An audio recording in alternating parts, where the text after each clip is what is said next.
everybody. Welcome to Divas of the Round Table podcast. I'm your girl, Nikki Nicole, here with Miss Hammer Glamour, Spicy Red, and Ladybug. Today we have a special treat for you. We have in the building Terrelle Smith-Bradford. She's a leading realtor here in Jacksonville, and we're excited to have her on the show. Let me explain something about Terrelle. This extraordinary woman has made a significant impact in multiple fields. She's a multifaceted individual who has made her mark as an inspirational speaker, a published author, million-dollar lister in real estate, a loving mother to 4 children, a devoted wife to her loving husband, a 3-time recipient of Best Boss Award for 3 consecutive years in a row. She's a faithful leader in her community and church. She's an empowering event host. And as of yesterday, I just found out she has become a certified entrepreneurial facilitator for FSCJ. She's a very influential woman and a living testament to the power of resilience. Ladies and gentlemen, I present to you Miss Terrelle Smith-Bradford.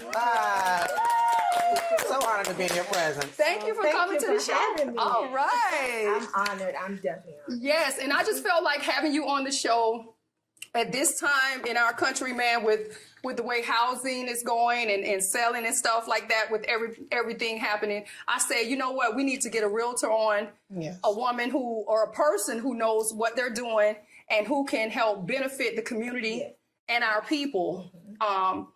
And you was the perfect candidate. Yes, absolutely perfect. You know, and the thing about it, ladies, what y'all don't know, Terrelle sent me her bio. And definitely a bio. I read Most it. Definitely. Listen, this Terrelle, you need a move. this was a summary. This was a summary for what she sent me. And in all honesty, I talked to the producers. I wanted to read the whole thing because I wanted to give you your flowers. I wanted everybody to know exactly what it was that you have accomplished in your life. And it was just so much, you know, and I told my producers, I said, I got to kind of chop it down. But when I tell y'all, she deserved every petal, every leaf, every stem of her roses. I'm so glad to have you here. Thank you. And welcome. Thank you. We've been anticipating this. So excited. You know, when I'm at various places and my bio is read or anything accolades about me, it just makes me remain humble. And I kind of grimace a little bit because I'm like, oh goodness, I did all of that, right? You know, you don't really realize your accomplishments until someone else point them out, especially if you're doing it from a heart and from a good place. So that's where I do it from. I'm doing it from a great place. God just afforded me this lane. And when I said yes, it just kind of went from there. But I just thank you guys for even trusting me to have me on your platform. All right, Just being in your presence alone, it's encouraging, empowering, all the good keywords. Excellent. Like girl magic. So what made you decide to get into real estate? Okay, so most of you guys don't know, and a lot of people know, I was a hairstylist for 30 years. And I was the first Black-owned salon and spa here in Jacksonville, Florida. Oh, okay, beautiful. Yes, I opened my spa in 2006, and I had it for 6 years. And it was very rewarding. And I traveled around. I worked for Disney. I styled Snow White and Cinderella. Yes. You giving me Snow White vibes. Yes, ma'am. Yes, and I was a lead tech for a firm, which is Avalon Industries. I traveled around the world and I was teaching other hairstylists, just salon management care. I've always been doing this. And so after I retired, I retired in 21. I was doing real estate part-time, but I retired in 21 and I was going to sit there and I was like, okay, Lord, I can't sit here. I still have a gift. And I love to deal with people. I'm a people person. And so I was laying in bed one night and I heard the Holy Spirit say, no, real estate. And I was like, real estate? I always like houses, but I didn't think I was going to go to real estate. And so I went full head into real estate. And in my first year, I hit a $2 million mark in sales. Wow. Right. Beautiful. And I wasn't even trying.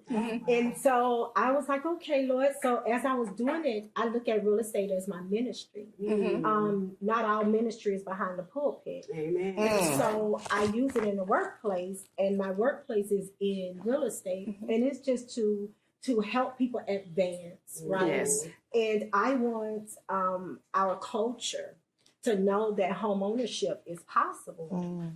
And we just have to be educated on it. So now, I mean, I'm just in it to help educate us, not only to help us build generational wealth, which we can get into, I'm sure, later time, but it is just so much that I want to give back to my community. And that's why I do what I do. Yes. Awesome. That's one of the reasons why when we started this podcast, certain topics rang near and dear to me, because I want to pay it forward, just give back to the community and give knowledge, because I was speaking on this on my vessel with my captain. And, you know, we were talking about how back in the day, you may have a community of Black folks who just didn't know a lot of things. And then you may have that one or two that find out something. They advance in life, then they move away. They never come back to educate the others that was left behind. So, you know, using this platform, we collectively decided that we would give informative things, you know, and just try to give something back into the community. So, like I said, you came to mind. I was like, we got to get the sister on here. All of us have a little jewel, a piece of something. Yes. We collaborated, and I'm so excited of what we have going forward. Yes. So do any of you ladies have a question for Terrelle? I have a question. I have a few questions. Oh, So my first question is, how realistic is the market for a single household person? Good question. It's a great question, because I run into people that face this every day. The way the economy is, if you was once middle class, you're not considered middle class anymore. Right. And when you're once was in upper class, now you're middle class. It's just the way that the economy is now. So for a single family, it is obtainable. You may have to crawl before you walk. And not put the cart before the horse, as they say. Yes, that's my favorite saying. So I tell a lot of my single family or single mothers or whomever, I tell them, crawl before you walk, get into your home, build the equity into that home, and then you elevate up. And a lot of times we have this huge desire, and it's bigger than our pockets. Yes. Right. And so that's why I educate, you know, get in, obtain home ownership, and then there's so much you can do once you become a homeowner. You may have to get that house in the middle 100,000. You know, it may be a fixer up or something of that nature. But at the end, you getting in it, you're building equity. And then you take that equity and you use it for what you need to use it for as you now elevate up into the market, right? So that's my advice. I know you want the bigger home. I know you have a desire to live a certain way. Because one of the things I combat against is social media. When you're trying to find homeownership as a single person, because it's so much on social media make you think you got to live this lavish lifestyle. This lavish lifestyle. Come with it. When you get into your home, I teach how to homestead that home.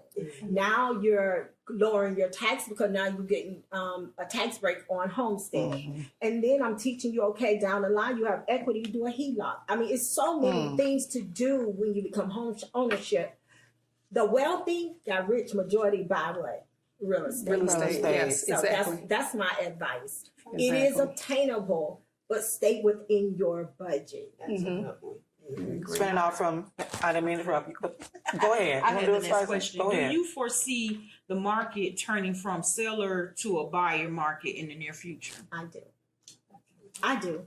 Right now, you have homes that's been sitting on the market for quite some time. It used to be a time a home was selling 30 days, 60 days, maybe 90 days. Now homes are sitting over 100 days, 180 days. And so forth. Some homes are sitting on the market longer than that. So what happens when they sit that long? Like, And why wouldn't they want to get rid of those homes? Well, then I have to tell my sellers to be realistic. A lot of sellers like to overprice their home, and it's not conducive to what's going on in the market, right? And so the homes are sitting more, which giving a buyer an advantage per se, when you can go and negotiate. That's why it's so imperative that you have a professional realtor that can help negotiate on your behalf, because it is negotiable. Everything is negotiable. I want to say something that just for the viewing audience, because I did not realize this when I was looking to purchase this home.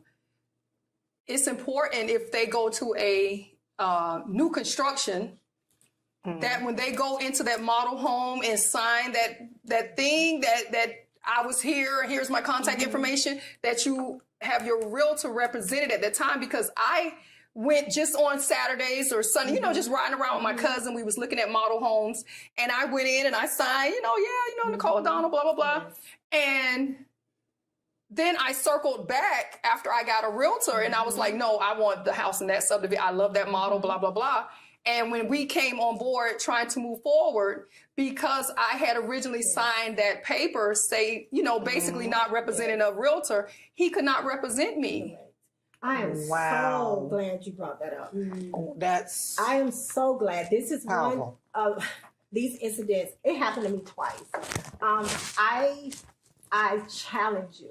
If you go into new construction and you sign anything, you make sure your realtor is aware, number one. And number two, you put your realtor name down, because once you go into the model homes and you put your information down, you automatically go to that site agent. Yes. That site agent is not for you. That site agent represents that building. Right? So any questions or concerns you have, you're calling a site agent, but they're still representing that builder. Yes. So it is very important that you put your realtor down and do not, I know we like to look, I know we like to go out, but make sure you don't sign anything. Don't attach your name to anything without your realtor knowing. Yeah, I learned that the hard way. It can be detrimental in the end. Yeah, and the thing about it, my realtor, he was gracious enough. He said, I really want that house, that model.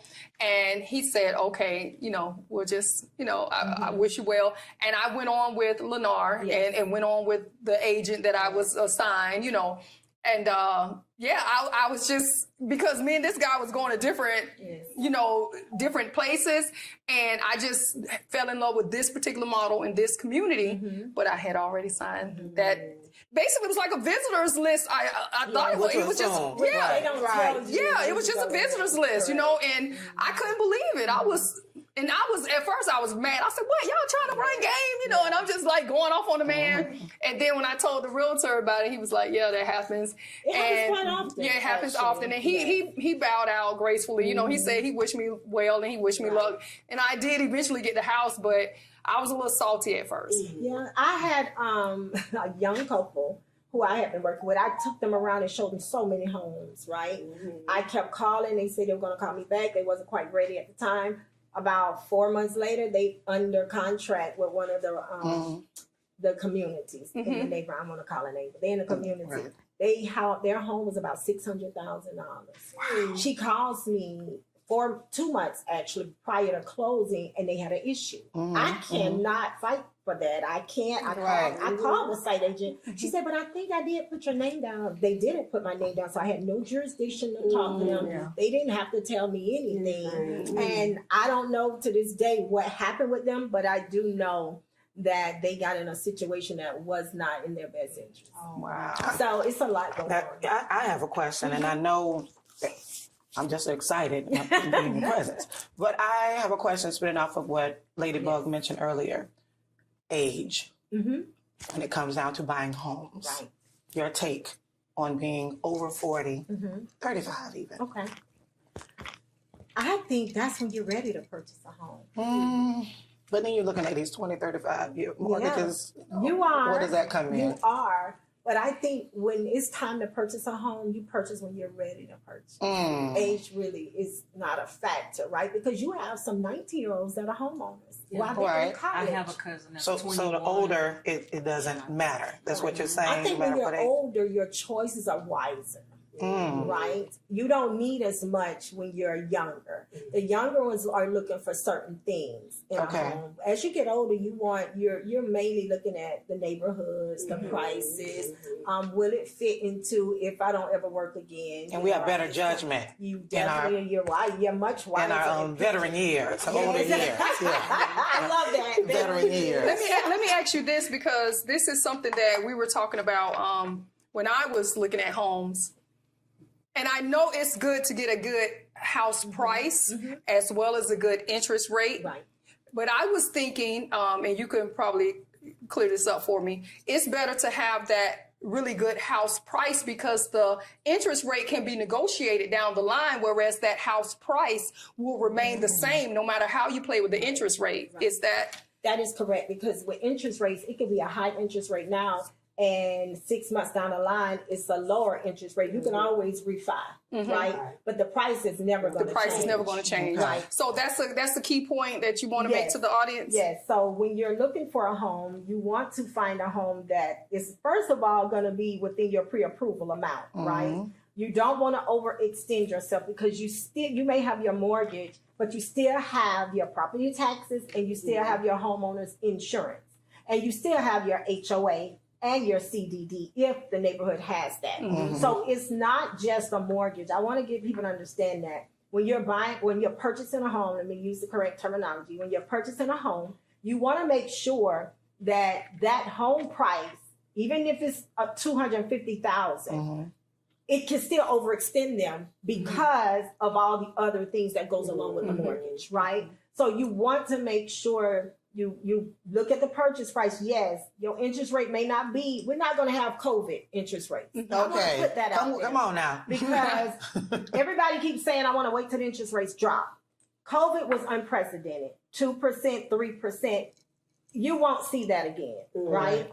Interest rates are kind of leveling out, because prior to the interest, the housing market crash, interest rates was 10%. Yes. 11%. Some people was paying 12%. Yeah.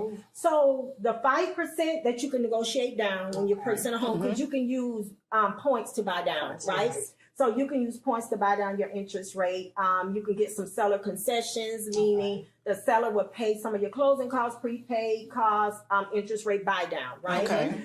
So you can do that. But 5%, 6%, 7% is your medium interest rate at the moment. And if it fall over a point or so, then you can always refi. Yeah. But the price is going to remain the same. Yeah. So some people, I want to put this out there really quick, Nicole. I had a lot of people call me saying, why did my house price go up? It just jumped $200-$300. Your mortgage is the same. It was the property tax. Whoa, okay. And it was because of the infrastructure, all the things they're building in Jacksonville, who has to pay for it? We do. Right. Yeah. Right. I believe, because you made a Facebook post, and I came on that because, and I tell people I'm an open book when it comes to it. Our mortgage actually went up almost $800. Almost $800 because when we got the home, we were taxed for the land, and because it was a new build, and then the next year they actually taxed us for the house and the land, and of course all of the new build around the area is just is blowing up, so we're paying for it, and almost $800. I'm glad you brought that up. New construction, the first year you always paying for land taxes. It's nothing on that land. So you're only paying for land taxes. We always pay taxes in arrears, right? So you're only paying that. But then that following year, once they build a foundation on that land, now you're paying for house and land tax, right? Yes. So a lot of people, when you see your first year, how your tax is low, you don't put much in escrow. So you're thinking that's it. Then you see it jump and you're negative in your escrow. Yes. That means that you did not put enough in escrow to cover the house that was built on that land. Yes. So you will see your price jump that second. And my crazy self, let me just say this, interject with this. I was actually paying extra, but I was paying it to the principal and not into the escrow. I was paying an additional $250 a month, but I was putting it toward the principal, not even thinking, because I'm a first time, and talking to my mom is like, you know, my mom be like, I don't, you know, because she don't remember, you know, years ago. So I was just out there twirling, and I was paying extra toward the principal and the escrow. Yes. Usually, account. when I at closing with my buyer, I go with the CD, which is a closing disclosure. Closing disclosure. Right? That's the CDD you spoke of earlier, right? No, the CDD is the things dealing with your neighborhood. Okay, right? okay. But the CD is a closing disclosure you get at closing, at title, where it breaks down your whole list of everything. Yeah. If you close on the house, you'll see all these numbers, right? And it tells you about the CD. It'll take out escrow, It'll tell to you about your interest, you'll get all of this, right?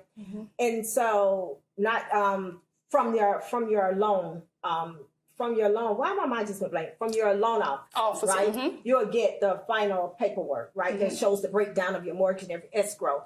I always go through them with that because your escrow is not going to be as much that first year.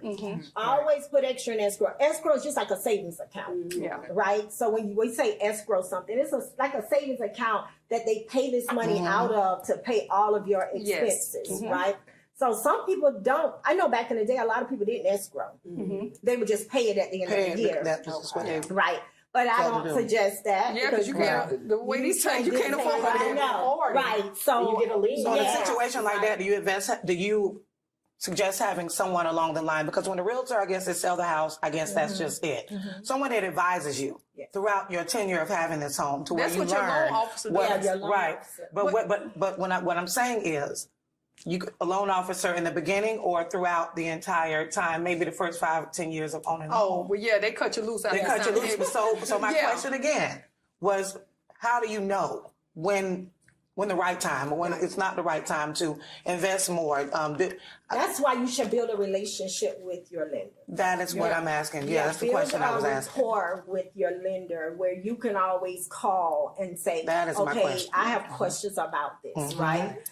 So that's my suggestion. As a real estate agent, we're transactional brokers. So we are brokering a transaction, right? We can only go so far, right? So when it taps into finances, then that's when the loan officer comes in. Because I'm going to be honest with you. You know, we closed in July of 2022, so I still remember it. And being a person, especially a first-time home buyer, you sitting, those people telling you that stuff, but it's just completely going over your head, and you're dazed and confused. It's like you like a deer caught in the headlights, really. Because that was my experience, my emotion. It was so overwhelming just to be present in that moment. And you know, they got the keys, and you seeing the balloons, and you're standing there holding the sign, taking the pictures. And they telling you all of this stuff, and they going through it so fast because they do this every day, and they got 10 more people waiting out there. You know, because I was passing somebody that was going in, and you know, they just signed, and here go your keys, here go the envelope, all the papers you sign. Oh my God! So they probably did, and I know my loan officer, cool dude. I still got his number. Matter of fact, I had him a bottle of Douce. I had bought him some Douce. I said, "Come by the house, pick up your little bottle. I got some," because he really worked for me. I felt like. You know, he was telling me, oh, it's going to go up. But, you know, he said a couple $100 to, maybe 300, you know, but almost $800. I was like, whoa, wait a minute. You know, I literally looked at my previous payment. I was like, was I late? Did I miss something? That's a truck note. Yeah, I'm like, did I miss something? Did something happen that it's my fault? But I realized it was my fault because I basically wasn't putting into the escrow account. I was putting into the. But we have to think about it. Jacksonville is progressing faster than what it was in previous years. Yes. So we have to look at all the infrastructure that's going up, all the communities, the roads they're building.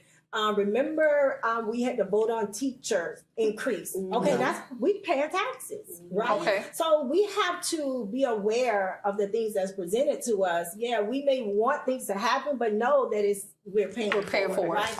So that's a major reason why you guys see such an increase. So that's my next question. Why is Florida housing market booming and prices skyrocketing? Well, you know, let me say one thing about Florida is so many people flocking to Florida.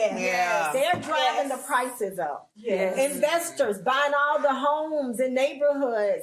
They're investing in these properties. They're fixing these properties up. That's running the home prices up in the neighborhood. You have so many Northerners that's coming to Florida. Yeah. Jacksonville is actually one of the top housing markets, right? Right. And you have Fortune 500 companies moving here. So it's a thriving community here in Jacksonville. So the home prices are gonna be up. Now we are not the highest considered Tampa and Miami. Yeah, Fort Lauderdale. Right, Fort Lauderdale, West Palm Beach, Delray, all of those. But Florida, Jacksonville is definitely on the rise. So that's one of the reasons the home prices are going up. Now versus these days versus back in the day. Okay, now I come from an era where my grandmother, my great aunts, all they bought properties, before they can a mule.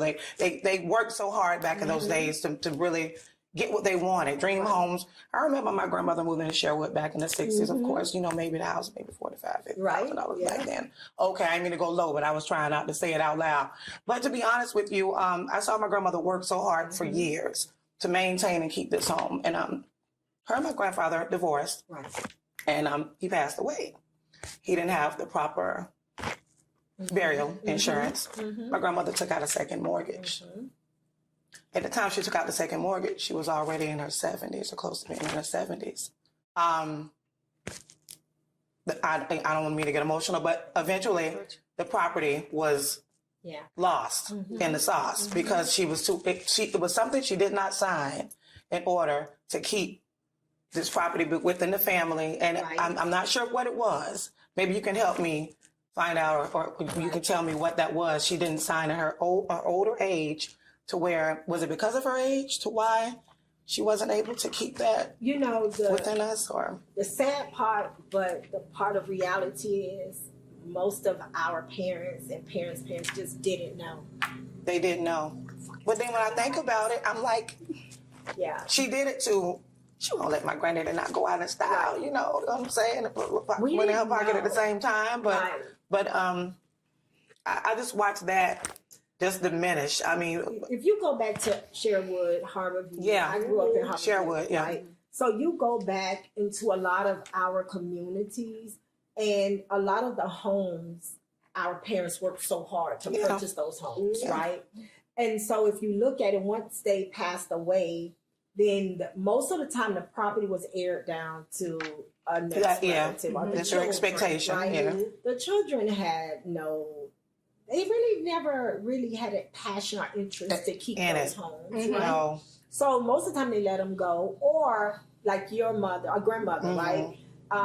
In her elderly age, she was still financially illiterate. Prior to the second mortgage, she left everything But when you take out that second mortgage, that trumps. That's a lien on the home, right? That's right. And a lot of times we're not taught the proper thing on educating us financially with our homes. Understood. Right? Yes. So yes, they deliberately sometimes have it to where we don't sign things, so we can't lose. So let me piggyback off of that for a minute, because I just had this discussion on redlining.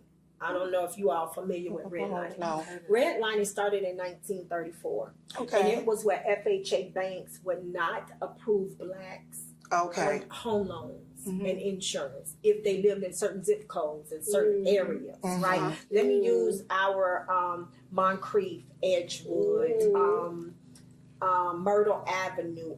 Just say all where the predominantly the urban areas, as they would call it. Exactly, the urban area. Back then they say the ghetto. The area. There you go. Yeah. So they demolished it in public, but it's still trying to exist, right?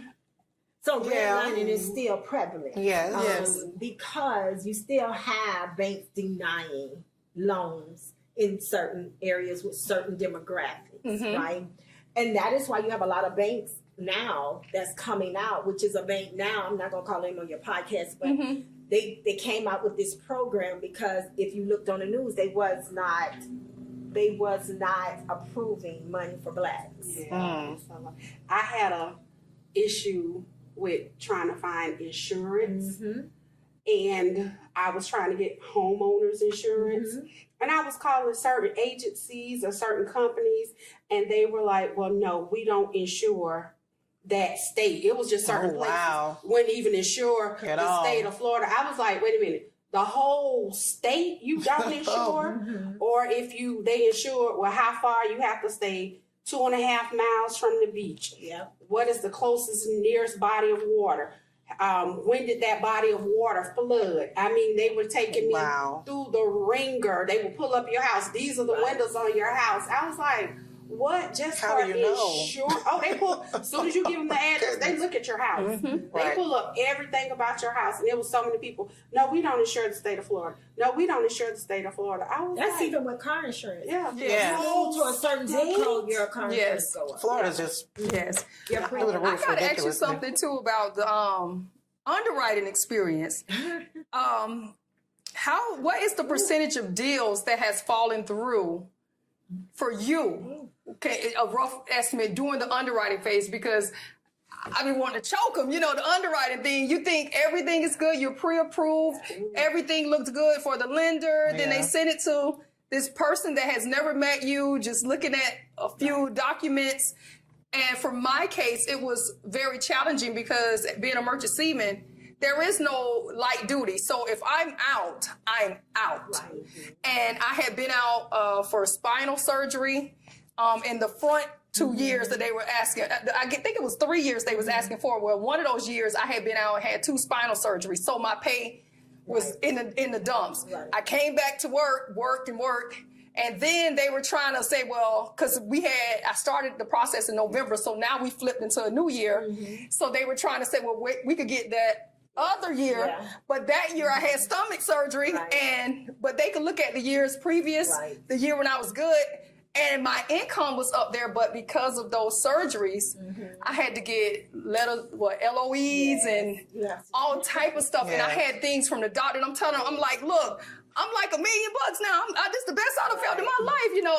But it was just so tedious. But my loan officer have a friend that's a merchant seaman, so he understood how it works. But those underwriters, they weren't trying to hear it. And man, it was so, I said, at that point, I'll never buy another house again. I said, they're going to take my dead body out of here or my old body out of the same house because I'm not doing it no more. You know, the underwriter can make or break your experience. Yes. Right? A lot of times, I have to laugh because, woo, girl, they take you to another level. Yes. I'm telling you, I just had an experience 3 days, 72 hours before close. They denied my buyer. Wow. The underwriter wanted a paperwork that she could not provide. And she knows she couldn't provide it because it's something Social Security doesn't even do. And she was asking for Social Security to provide a document that Social Security does not provide. And I went to bat for my buyer. I mean, emails after emails up the chain. And I'm sorry, we have to have this. And you know, even speaking with Social Security, they told you they can't provide You this cannot document. provide it, right? So she was, and it was going through a DPA program, which is a down payment assistance program. And 3 days. 3 days before. 3 days. She lost Devastating. her EMD, which is her earnest money deposit. She lost that.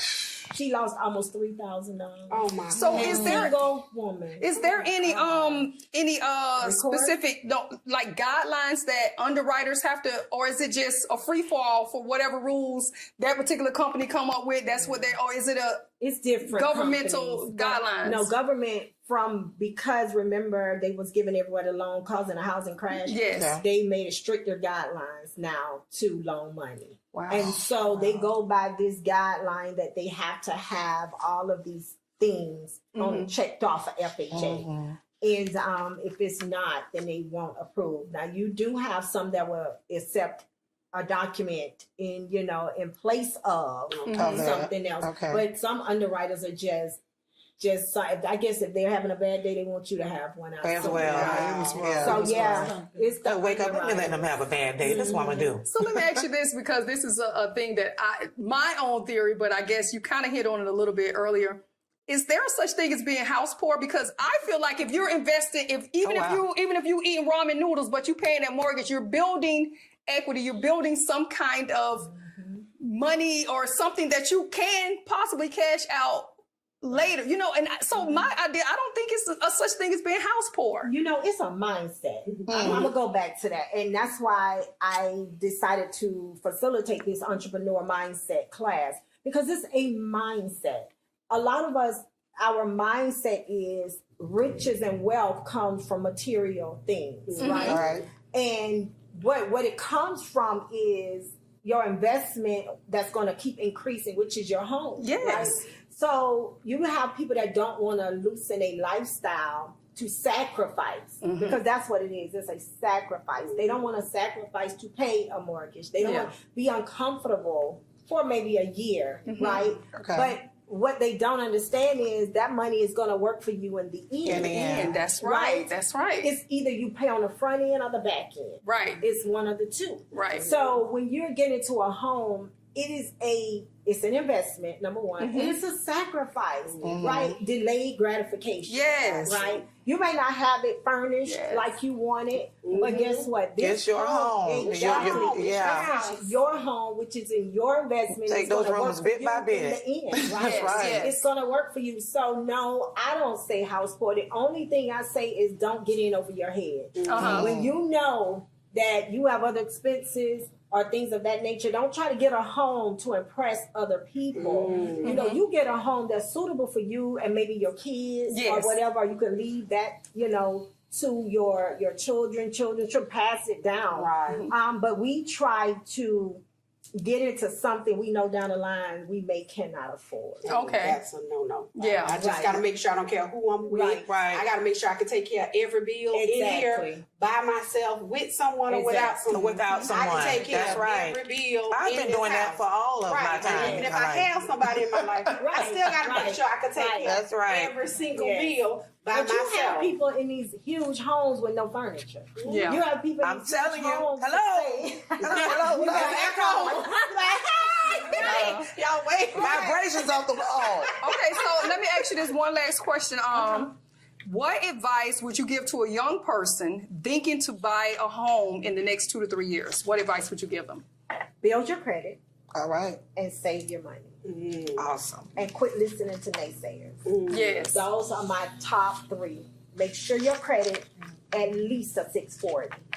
Okay. Make sure you save your money. I'll say at least 10,000. Okay. If you can, at least 10,000. Because even if you have some seller concessions, you still have money extra that you can do things in the home, right? Okay. So at least 10,000, and don't listen to what other people say. Awesome. Okay. If you have that Spending off of vision, that 640 debt to income ratio.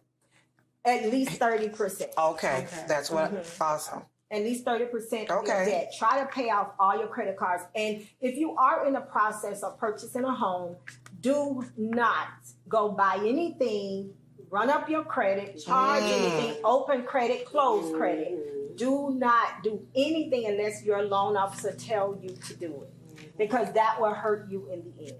Okay. Okay. Okay, before we get out of here, we got this new segment we call End with 10. So we're going to send 10 rapid fire questions to Terrelle, just so you all can get a little insight in on her So you and ready? her personality. I'm ready. So we're going to start with Miss Hammer Glamour. Let's go, Hammer. Whoa. Beachfront bungalow, a mountain retreat. Beachfront bungalow. I want to show my body. I know that's right. What else you got? The next one. Yes. In school, history of science.